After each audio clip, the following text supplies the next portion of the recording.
So guys, we are inside our sample project. Suppose we like to add circular or curved text around our video. For that, go to text, add text.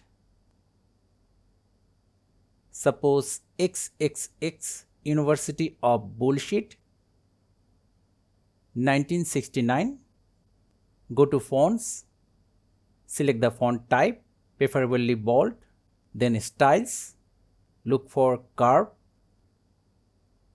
select the first option, move the slider to the left for outer bend and move it to the right for inner bend.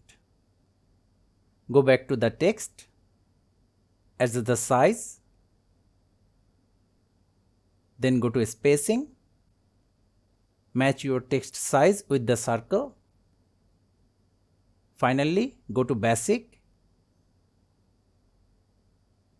and move the curved text into the perfect spot.